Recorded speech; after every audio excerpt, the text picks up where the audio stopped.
Melalui sintaksis ini kita bisa mengetahui hubungan antara unsur kalimat yang berupa objek, subjek, predikat, keterangan, dan pelengkap. Serta kita juga bisa mengetahui tentang bentuk dan fungsi kalimat dalam komunikasi.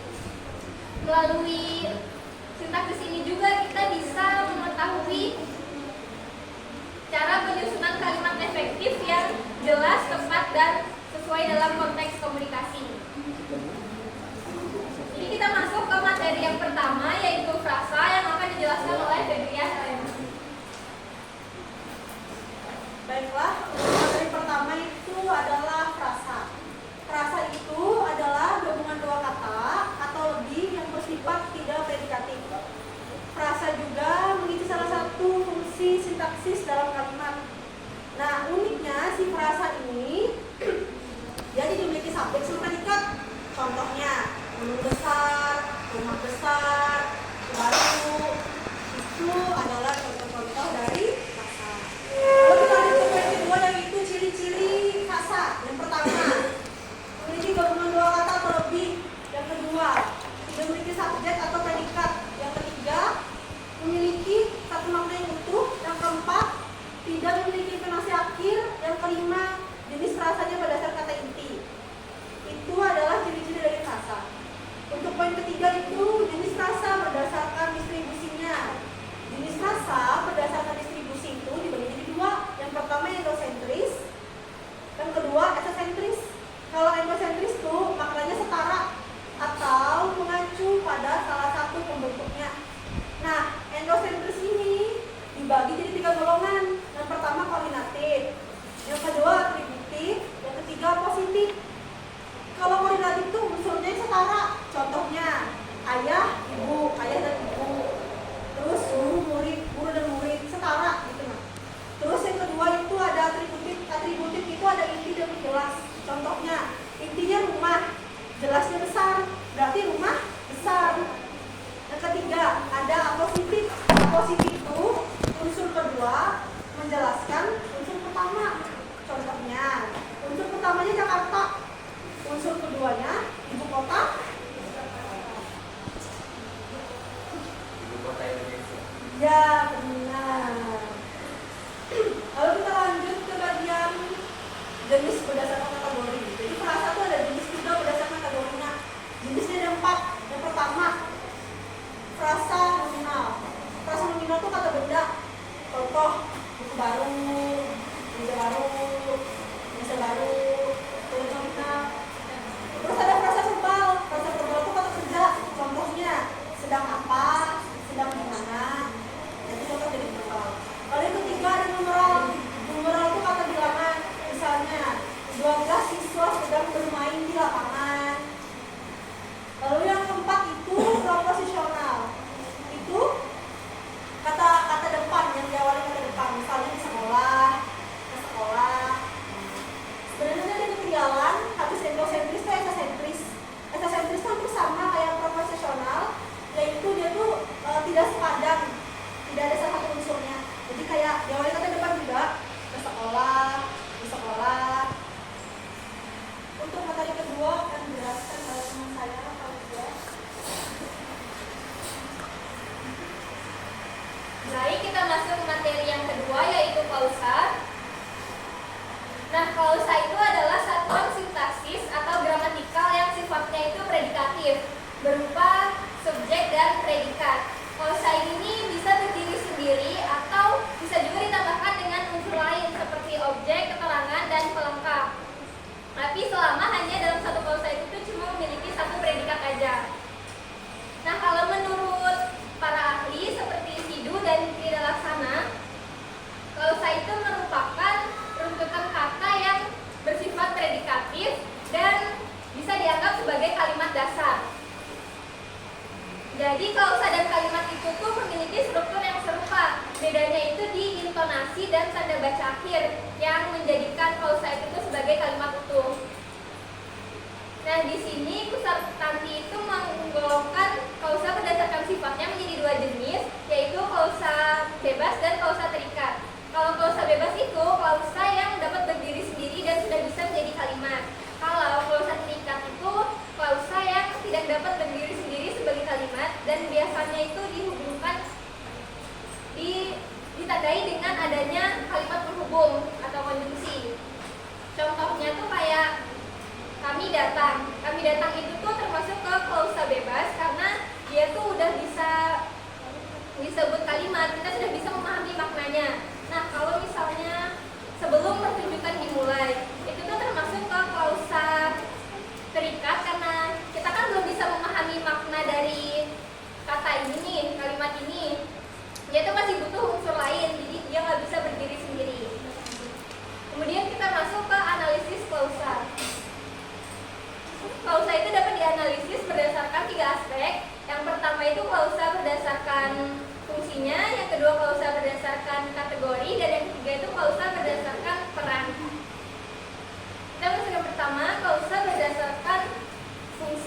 itu tuh biasa disingkat SPOK dan kelengkap itu biasa disingkat PEL. Nah, kelima unsur ini nih nggak selalu ada dalam satu klausa. Jadi kadang tuh cuma ada subjek sama predikatnya, kadang cuma ada subjek, predikat sama objek gitu. Dan yang cenderung selalu ada tuh unsur predikatnya. Terus yang kedua, analisis klausa berdasarkan kategorinya. Analisis klausa berdasarkan kategori itu adalah penggolongan klausa berdasarkan jenis kata atau frasa yang membuatnya menjadi kalimat.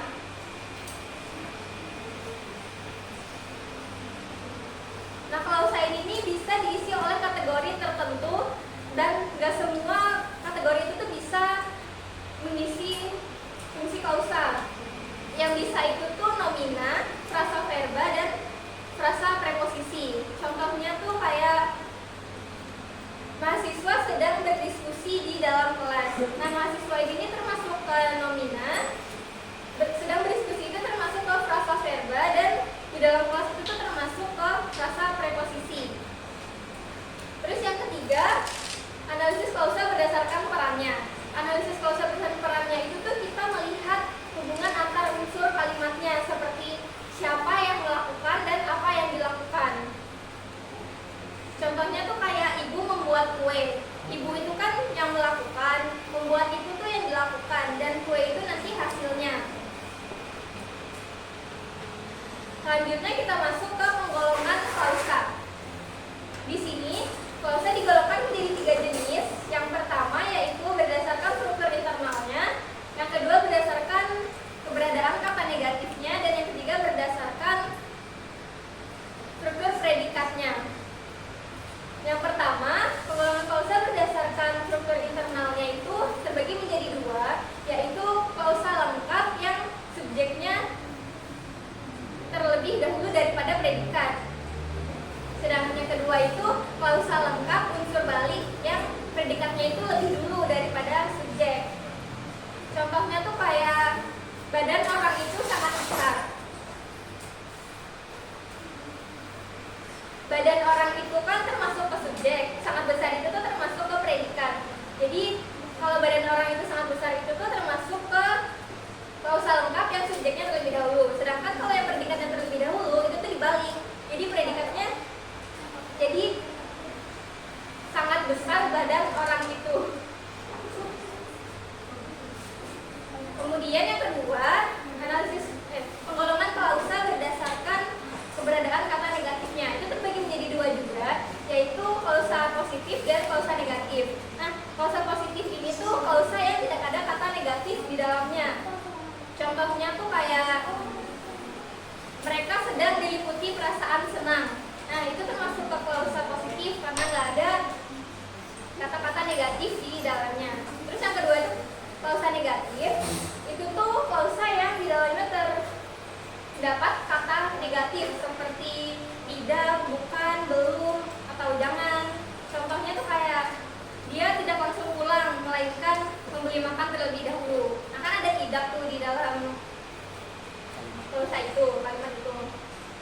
Nah, terus yang terakhir, penggolongan klausa berdasarkan struktur predikatnya. Itu terbagi menjadi 4. Yang pertama itu klausa verbal, yang pertama itu klausa nominal, yang kedua itu klausa verbal, yang ketiga klausa numeral, dan yang keempat klausa preposisional. Yang pertama, klausa nominal itu tuh klausa yang predikatnya berupa kata benda. Contohnya kayak ibuku seorang guru. Nah, seorang guru ini nih yang termasuk ke klausa nominal. Terus yang kedua itu klausa verbal. Klausa verbal itu klausa yang predikatnya itu berupa kata kerja. Contohnya tuh kayak ibu sedang memasak. Nah, memasak ini nih yang termasuk ke dalam klausa verbal. Terus yang ketiga ada klausa numeral. Klausa numeral itu klausa yang predikatnya itu berupa bilangan. Jadi dia tuh angka, jumlah gitu. Terus yang keempat ada klausa preposisional. Nah, klausa preposisional itu predikatnya berupa frasa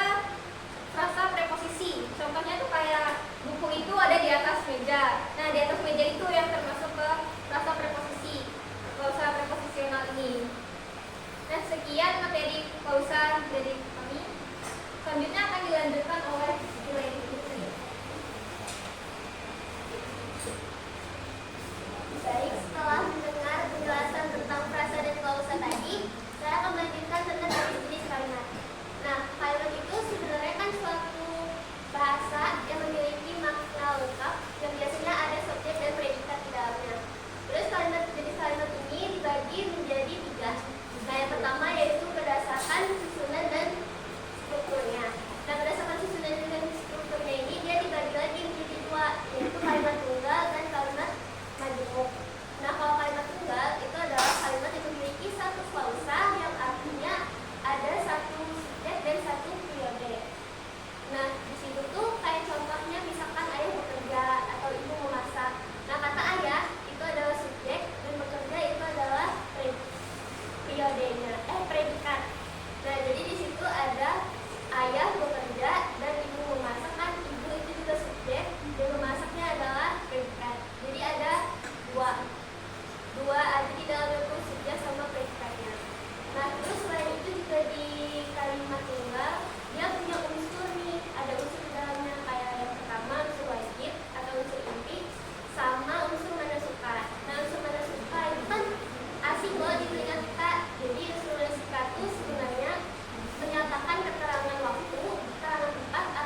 ya atau tidak, dan jawaban-jawaban yang menjelaskan tentang informasi tersebut.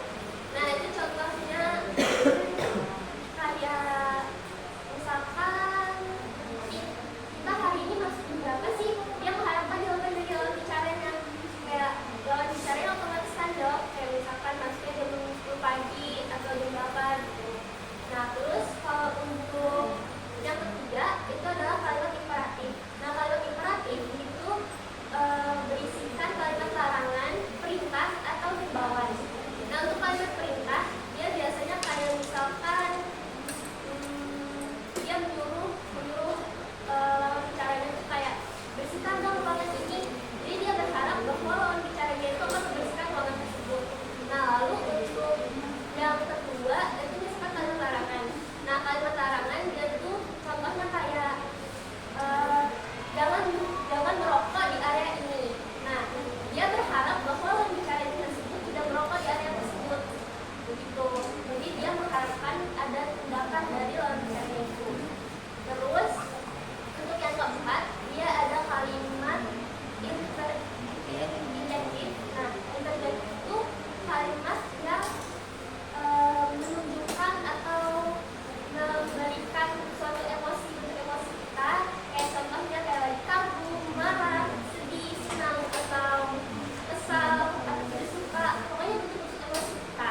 Nah, contohnya tuh kayak misalkan, wah, kamu bagus sekali hari ini rambutnya, atau wow, kamu cantik sekali, kayak kagum-kagum gitu.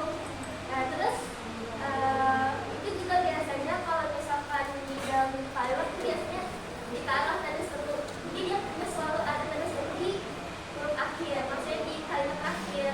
Nah, terus untuk yang ketiga itu dia jenis kalimat berdasarkan subjeknya. Nah, kalau jenis kalimat berdasarkan subjeknya, dia dibagi menjadi dua, yaitu yang pertama kalimat aktif dan kalimat pasif. Nah, kalau kalimat aktif itu artinya kalimat yang subjeknya itu berperan sebagai pelaku, sedangkan kalimat pasif itu subjeknya berperan sebagai sasaran tindakan. Jadi contohnya kayak contohnya nih, kalau yang sasaran tindakan yang kalimat aktif itu kayak misalkan ibunya memasak tempe, misalkan begitu. Nah, kata ibu memasak tempe itu merupakan kalimat aktif karena ibu adalah subjek dan memasak itu adalah predikat, lalu tempe itu adalah objeknya. Nah, sedangkan kalau kalimat pasif itu dia dibalik lagi. Jadi tempe itu dimasak oleh ibu. Nah, kenapa begitu? Karena sebenarnya kalimat pasif itu adalah kalimat aktif yang diubah menjadi kalimat pasif. Jadi dia tuh mengubah objeknya menjadi suatu subjek. Jadi kayak atau man itu diubah menjadi di. Jadi kayak membaca itu diubah menjadi dibaca, atau menulis itu diubah jadi ditulis. Jadi makanya itu diubah menjadi kalimat itu makanya mereka berkaitan kalimat aktif sama kalimat pasif itu, cuma tetap berbeda. Dan sekian jadi dari saya akan melanjutkan dengan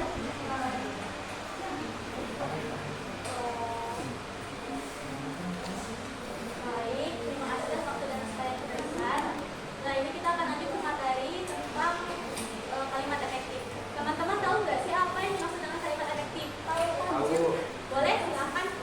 Kalimat efektif adalah kalimat yang disampaikan baik gagasan atau pesan yang mudah dipahami oleh pendengar atau pembaca secara jelas dan singkat. Oke. Ada lagi? Kalimat efektif adalah kalimat yang disusun dengan padat, jelas, dan lengkap agar mudah dipahami. Dari jawaban teman-teman tadi kita bisa tahu bahwa kalimat efektif adalah kalimat untuk menyampaikan pesan secara singkat, jelas, tetapi tanpa mengesampingkan makna yang diinginkan. Jika yang ingin menyampaikan pesan, maka langsung ke isi pesan itu yang dia sampaikan. Selanjutnya ada definisi kalimat efektif menurut beberapa para ahli. Di sini saya mengambil 3 ahli. Yang pertama itu menurut Kerap tahun 2004, yang menyatakan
Ada juga kalimat perintah.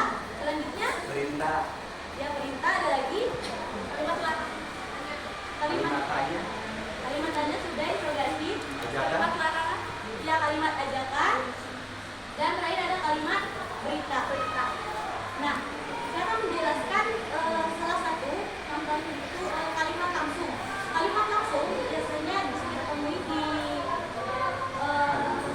komik bisa atau di teks-teks lain. Biasanya ada tanda kutip di awal dan di akhir kalimat. Selanjutnya masuk ke ciri-ciri kalimat efektif. Ada yang tahu nggak sih ciri-ciri kalimat efektif? Umum ada. Ada yang tahu? Jadi ciri-ciri kalimat efektif itu yang pertama dia harus jelas.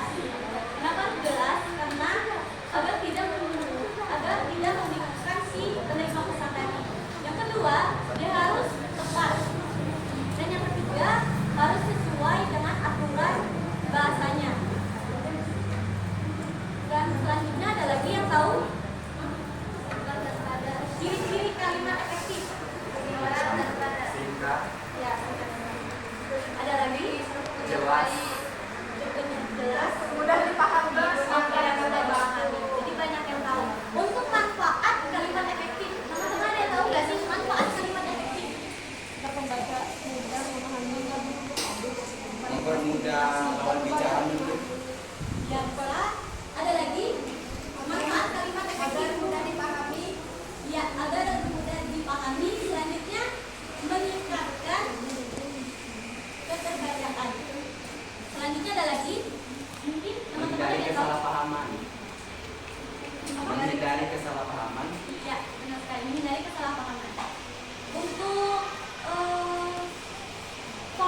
faktor pendukung atau faktor yang mempengaruhi keefektifan suatu kalimat. Ada yang tahu nggak? Faktornya apa saja? Kejelasan bahasa. Ya, kejelasan bahasanya. Faktor-faktornya itu pemilihan kata yang tepat juga perlu teman-teman. Karena jika kata-kata kita itu kurang tepat, jadi si penerima pesan ini akan bingung apa sih yang ingin disampaikannya, dia ngomong apa sih. Mungkin itu saja materi dari saya. Selanjutnya saya serahkan ke Oke, materi selanjutnya itu mengenai tanda baca dalam kalimat. Tanda baca dalam kalimat itu menurut kenapa apa aja? Pertama, Tanda seru.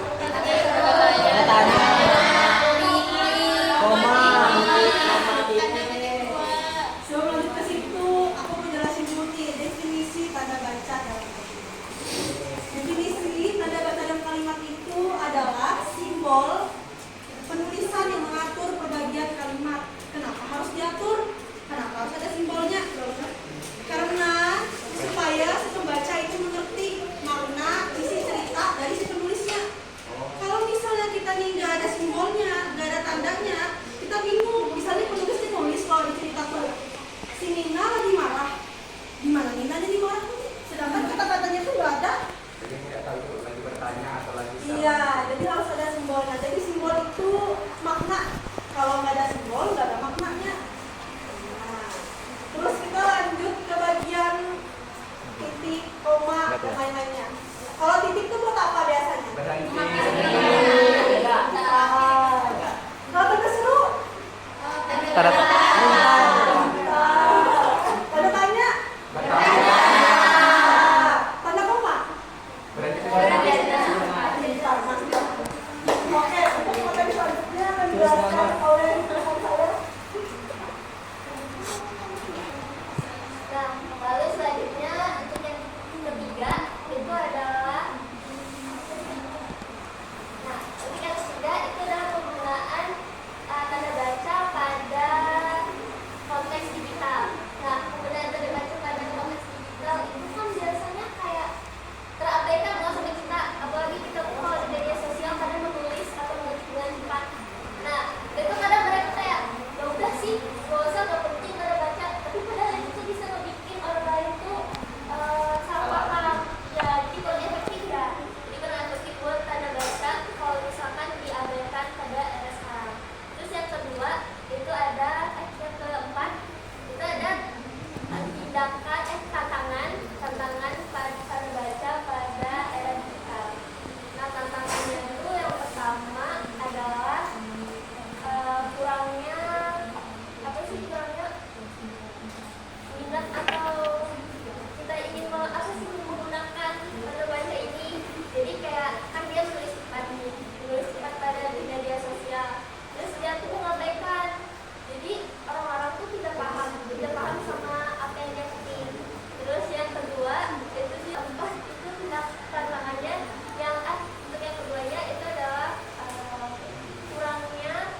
upaya menjelaskan dan membedakan jenis-jenis kalimat.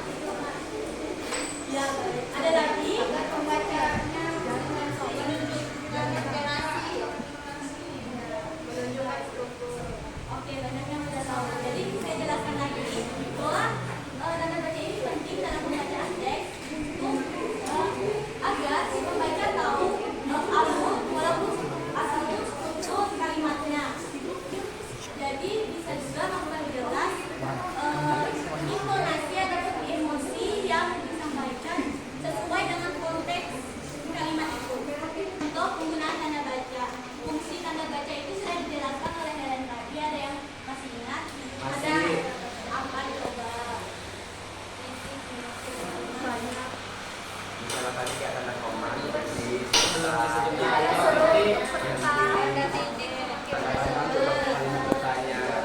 Saya akan ambil yang 1 sampai 2 contoh. Contohnya itu di bagian tanda tanya. Itu maksud artinya kita tuh jeda alami.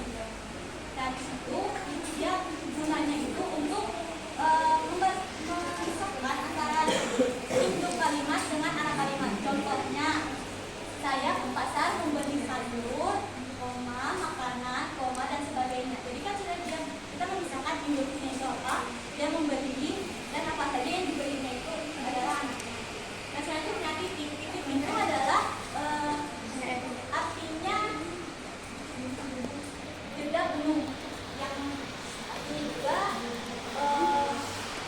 kalimat itu yang di dalam kalimat itu yang akan dilanjutkan oleh kalimat yang baru, pembahasan yang baru.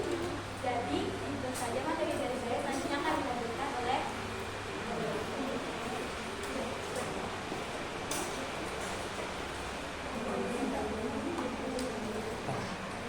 Nah, sekian presentasi dari kelompok kami. Untuk teman-teman, jika ada yang mau ditanyakan, silahkan mengangkat tangannya. Kami membuka 4 pertanyaan aja. Kami membuka 5 pertanyaan aja dan akan langsung kami jawab.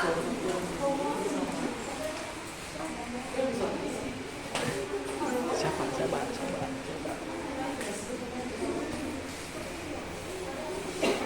Baik, untuk Loren, silahkan. Kenapa saya koordinasi Olivia dan kelompok 6? Pertanyaan saya adalah apa perbedaan antara kalimat deklarasi dan kalimat informasi? Sertakan masing-masing satu contoh kalimatnya.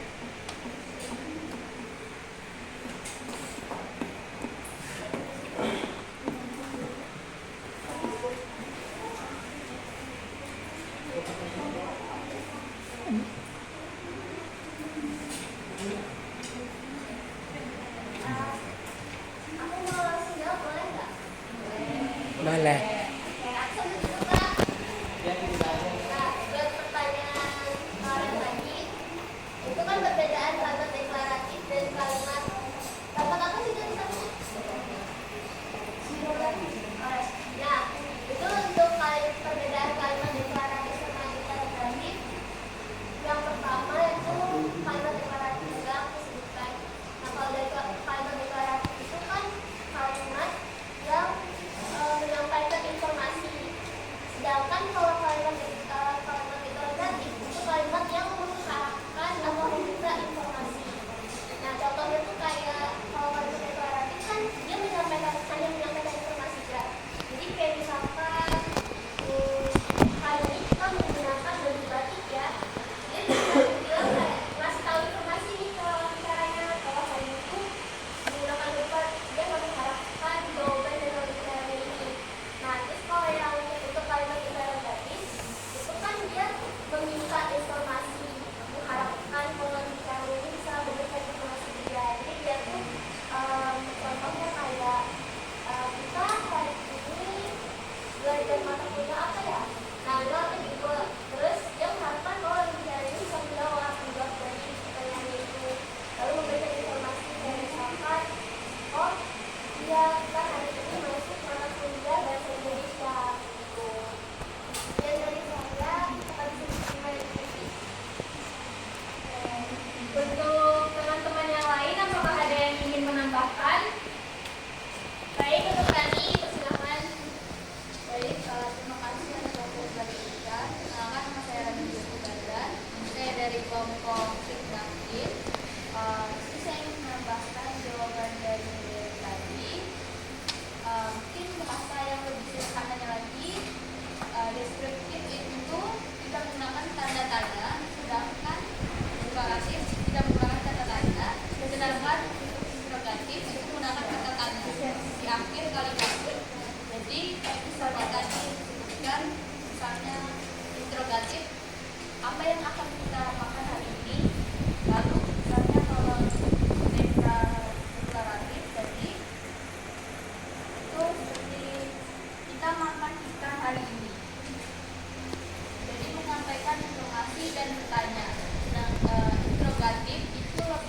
ada, kami akan membuka pertanyaan yang kedua. Untuk media dipersilakan. Baik, terima kasih atas kesempatannya. Perkenalkan, nama saya Mamudia. Ini saya akan bertanya. Pertanyaan saya yaitu bagaimana hubungan antara frasa dan fungsi sintaksis dalam kalimat. Baik, itu saja. Terima kasih. Jadi kan langsung kami jawab.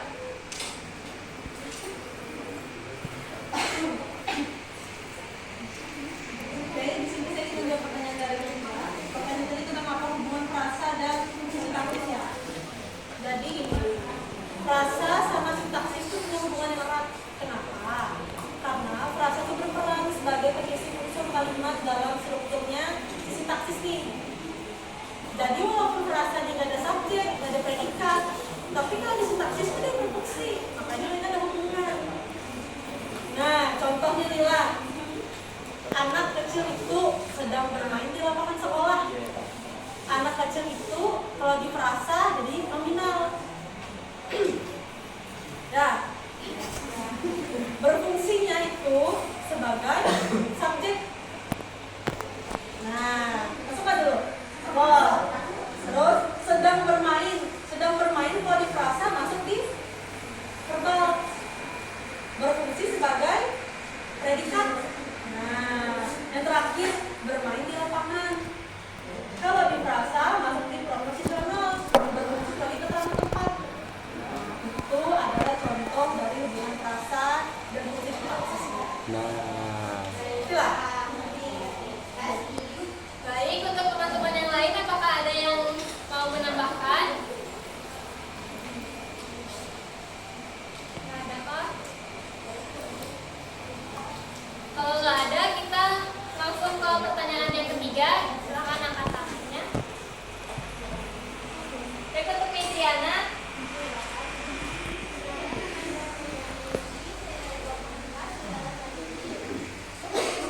Menurut kalian, bagaimana peran tanda baca dalam komunikasi visual dan tantangan apa yang muncul dalam penggunaannya di era modern saat ini?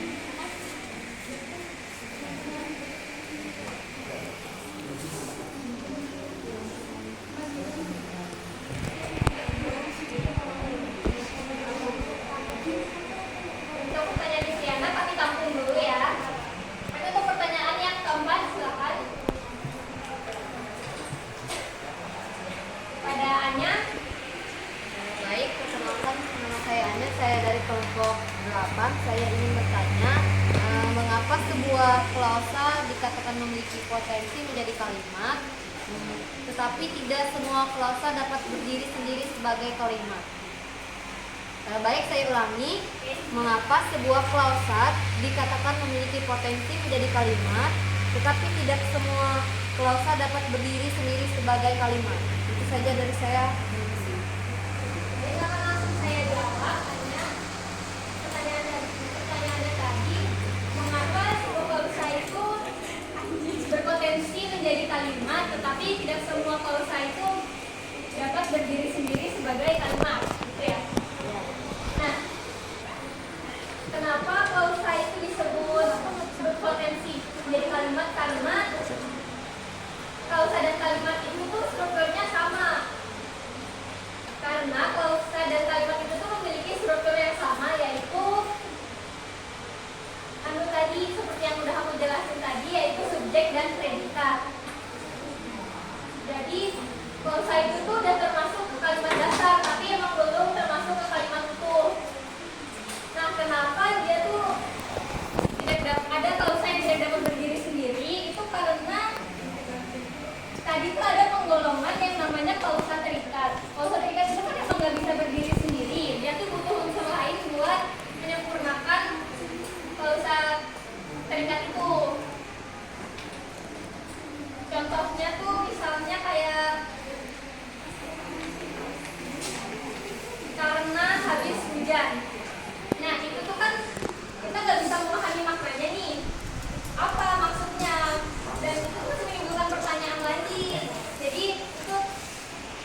tidak semua klausa bisa berdiri sendiri karena klausa ketika tidak memiliki unsur lengkap atau dia itu bergantung pada klausa lainnya dengan adanya konjungsi penghubung. Seperti yang bisa saya tambahkan. Baik, terima kasih. Untuk teman-teman yang lain, apakah ada lagi yang mau menambahkan?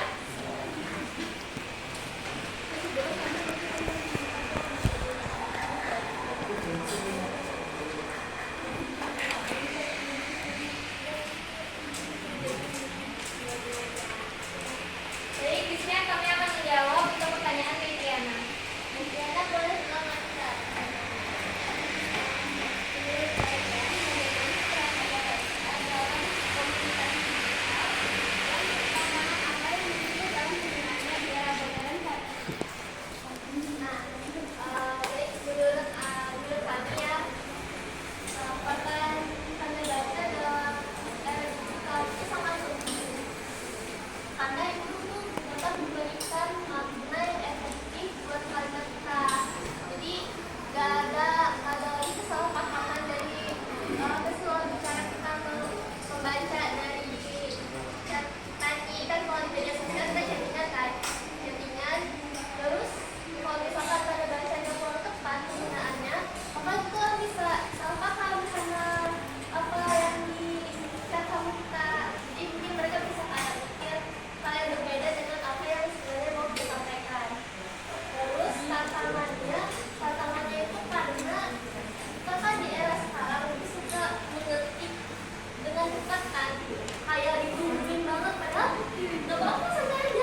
kami memohon maaf yang sebesar-besarnya dan kami sampaikan terima kasih kepada semuanya untuk telah memberikan kesempatan untuk kami